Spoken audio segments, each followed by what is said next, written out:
hanging around. Kids got alligator blood.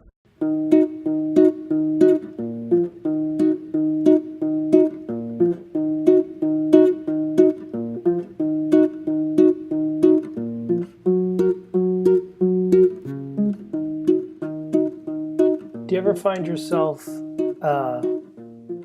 next to a married person who's kind of very attractive? I actually take pride in the fact that when I am, whenever I talk to a woman who's married, my brain just sort of automatically shuts them out. And in a sense of like the, I don't know, the lust button in my brain or the attraction button in my brain just shuts off.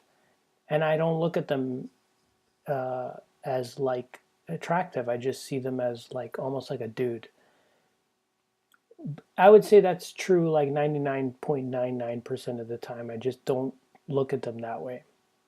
But every once in a while, a woman will come along and just temporarily, you know, rattle your brain. And it's really strange when it happens. Well, let me tell you what it would take to get me off my game. Uh, for the last month, my neck has been fucked up.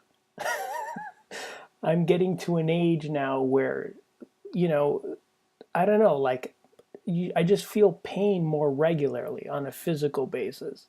And it's like if I get injured in a basketball game or something, I feel it for a lot longer now. It's just different. And so for the last month, my neck and my back muscles have been like in severe pain, and I've been in denial about it. So finally, I'm like, I give up. I give up age. You win. So, so I go to the doctor and like I have to get ultrasounds because we don't know what the cause of my pain is. So I go to the ultrasound and I'm expecting some old man, some old crusty male doctor. But instead, I was kind of shocked to see this.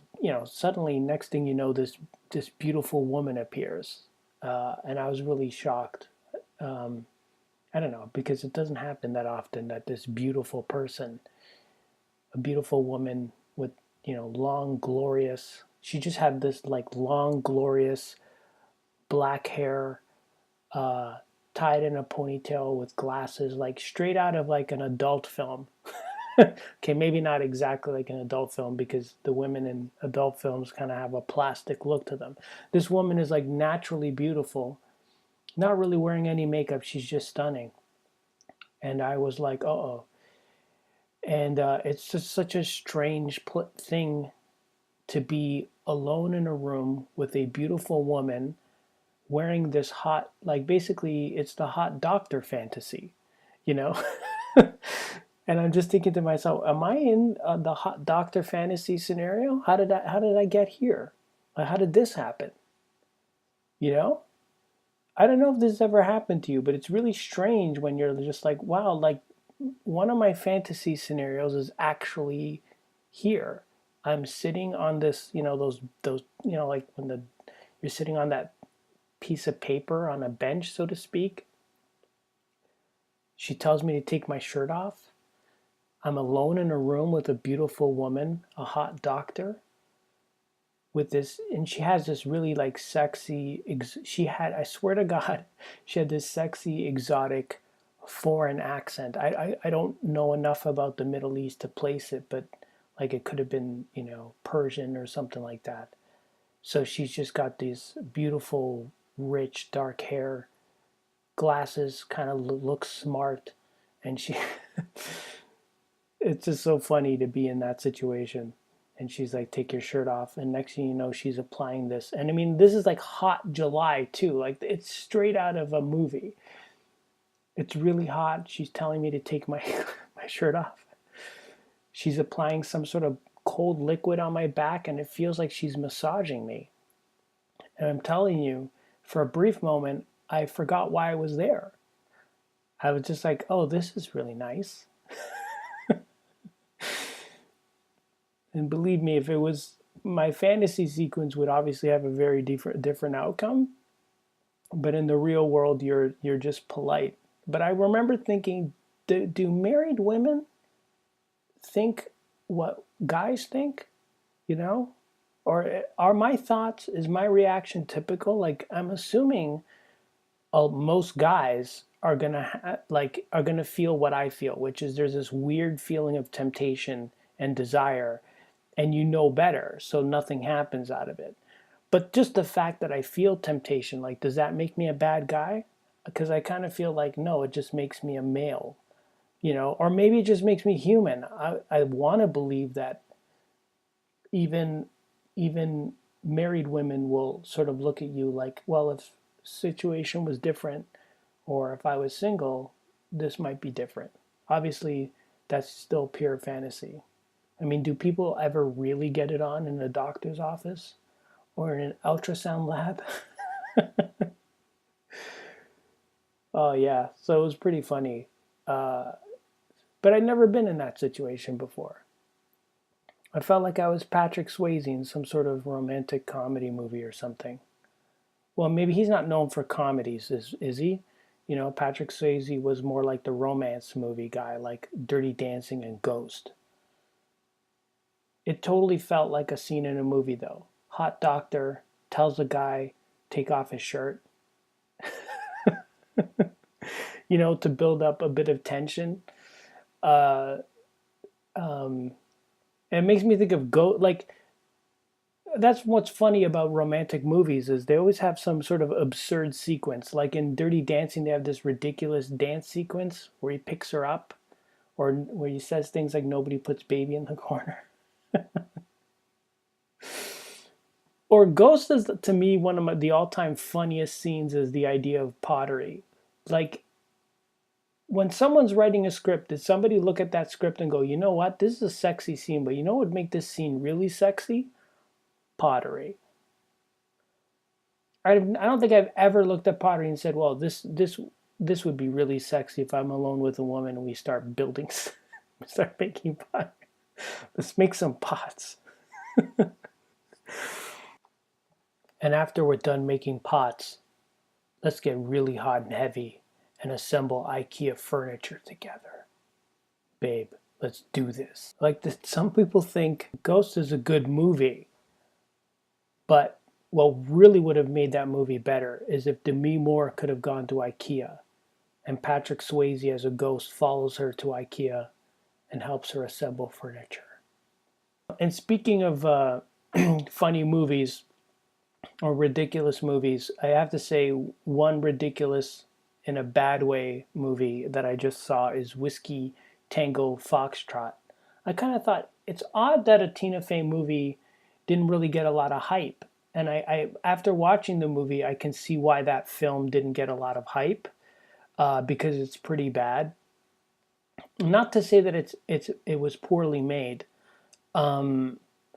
It's just a propaganda film, and there's a something George Orwell said about propaganda films. He says that in times of war, all art is propaganda. So in the case of the United States is at war with terrorism.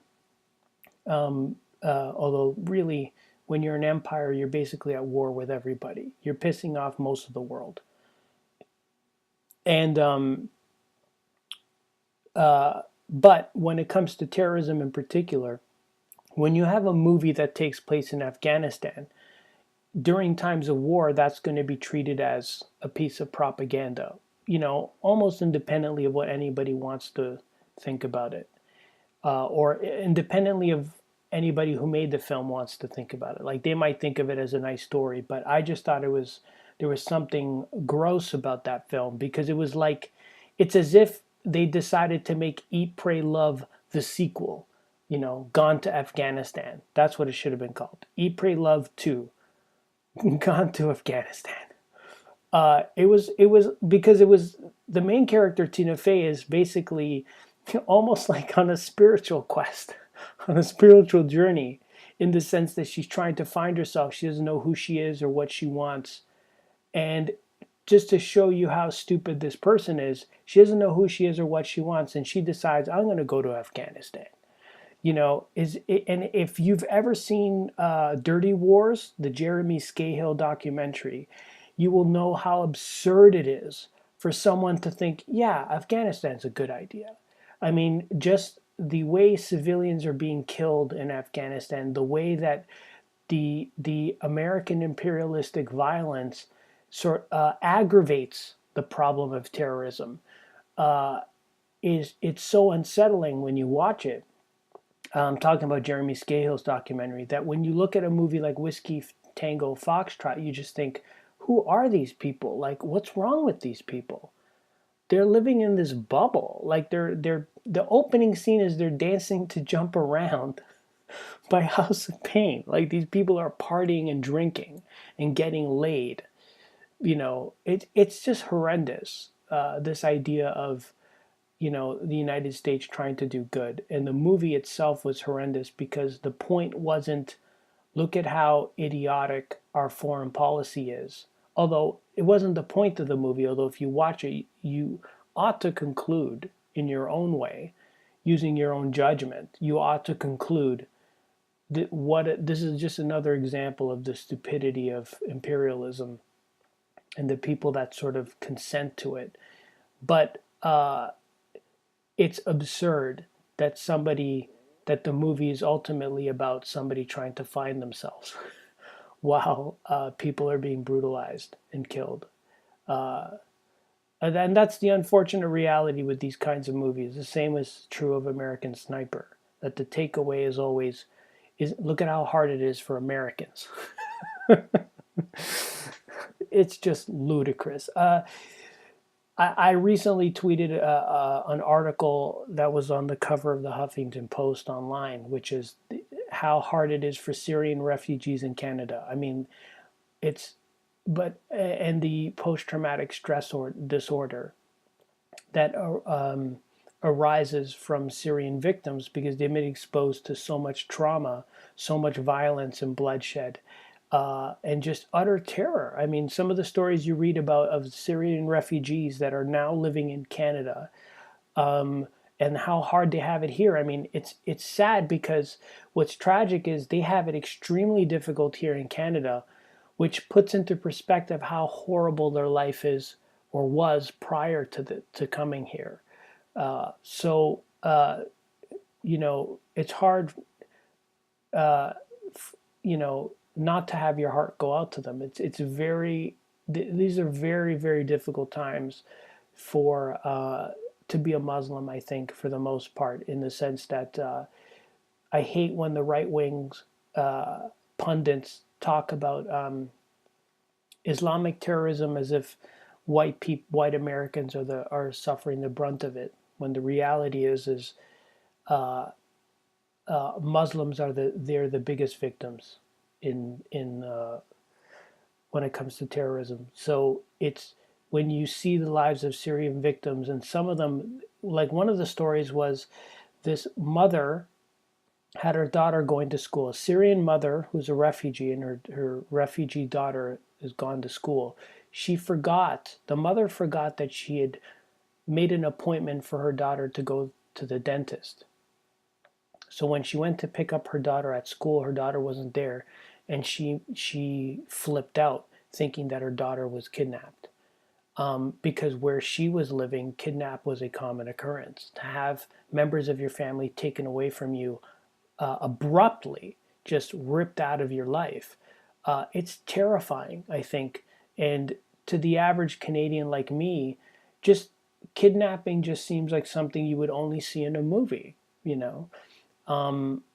ironically, given what I'm talking about today. But it's something that you would only see in a movie. So to read about the lives of Syrians and the contrast between that and what Whiskey Tango Foxtrot captures, which is very little of the reality of Muslim victims. So don't go see the movie, or if you want to be pissed off, then I would recommend watching the movie.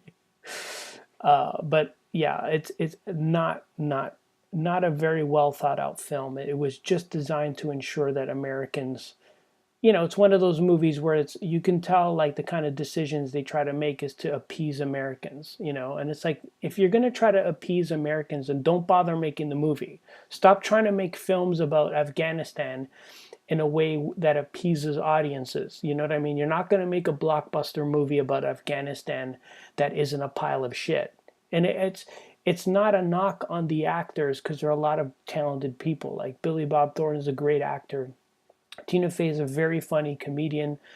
She's just brilliant herself. And Margot Robbie's in the film. There are a lot of great actors. Christopher Abbott. And the actor, what's his name? The guy who plays Dr. Octopus in Spider-Man, he's in the film too. Why can't I remember his name? He has an Italian name too. Oh, that's going to bother me. Well, I'm sure you can look it up right now. But either way, there's a lot of talent, and I think part of the problem is that these films are, in a sense, in their own way, well acted, well edited, in a sense, well made, and that's part of what makes propaganda a problem.